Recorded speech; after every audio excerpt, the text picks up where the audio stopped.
আসসালামু আলাইকুম গাইজ, আশা করি আপনারা সবাই ভালো আছেন। তো আজকে আবার চলে আসলাম বেনাপোলের নতুন একটা আপডেট নিউজ নিয়ে।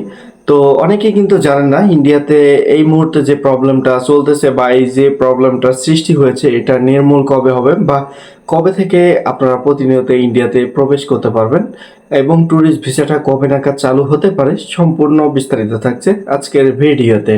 তো প্রথমত আমরা যে বিষয়টা নিয়ে আলোচনা করতে চাই সেটা হচ্ছে এই মুহূর্তে অনেকে কিন্তু ইন্ডিয়া থেকে বাংলাদেশে আসতেছে কোনো ধরনের সমস্যা ছাড়াই, অর্থাৎ ইন্ডিয়া থেকে বাংলাদেশের ভিসাটা কিন্তু দিচ্ছে এবং ইন্ডিয়ানরা কিন্তু বাংলাদেশে আসতে পারছে অনায়াসে কোনো ধরনের সমস্যা ছাড়াই। তো এই মুহূর্তে বাংলাদেশিরা কিন্তু ইন্ডিয়াতে প্রবেশ করতে পারছে না। তো কবে নাগাদ বাংলাদেশ থেকে ইন্ডিয়াতে প্রবেশ করা যাবে সেই বিস্তারিত থাকছে সম্পূর্ণ ভিডিওতে। তো আমরা যতটুকু জানতে পেরেছি এই মুহূর্তে মেডিকেল ভিসা স্লট কিন্তু অনেক কম থাকায় মানে চিকিৎসার জন্য ইন্ডিয়াতে কিন্তু অনেকে প্রবেশ করতে পারছে না। তো কবে নাগাদ ইন্ডিয়াতে চিকিৎসার জন্য খুবই দ্রুত প্রবেশ করতে পারবে সেটা একটু আলোচনা করি। এখান থেকে 2 থেকে 3 দিন আগে একটা নিউজ করছে আরটিভি, যেখানে বলা হয়েছে ইন্ডিয়ান মেডিকেল ভিসার ক্ষেত্রে যেটা ফি রয়েছে তার ডাবল করে দেওয়া হবে এই 10 তারিখ থেকেই।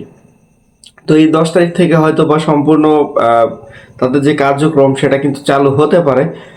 তো আপনাদেরকে দালাল চক্র বাদে, অর্থাৎ দালাল বাদে আপনারা নিজেরাই কিন্তু ভিসা করে দিতে পারবেন। প্রসেসিংটা একটু আলোচনা করা যাক।